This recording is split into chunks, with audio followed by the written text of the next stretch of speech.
So ngayon ang gagawin natin, ituturo ko muna sa inyo kung bakit habang bumibili ng pyesa. So ganito sa nangyari, marami nagkakamali talaga sa mga electrician nito. Kasi minsan hindi na binibigyan ng pansin yung yung temperature sensor. Sa mga multi-cabinet DA63, DA64, malaki yung connection niyan dito sa ACB.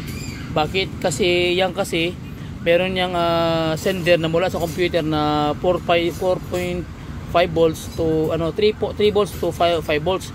Ngayon pag hindi yan maibalik uli ng sender mula sa tawag niyan dyan sa may temperature sensor, pabalik sa computer, magkakaroon ng problema sa ACB kasi may connection ng ACB at yan doon.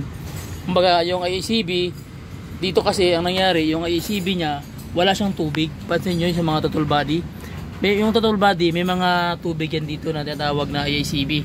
Ito siya, wala siyang ACB na tubig na yung dalawang hose na pinapasukan. So lang siya, sa hangin lang siya. Ngayon ang ACB niya hindi naka-built-in dito. Naka-built-in dito na nakalagay. Ayun na mismo yung kanyang sensor, doon nilagay ang sensor niya. Kaya magugulat kayo, akala nyo sa online yan thermostat, hindi yan sa thermostat sensor. Malaking tulong yan dito, naka-connect sa computer. Kaya pag hindi nyo kabisado, medyo magulungan naman. Okay, so nakita nyo naman, ginalaw ko doon, tumunog to. So ibig sabihin may connection siya dito.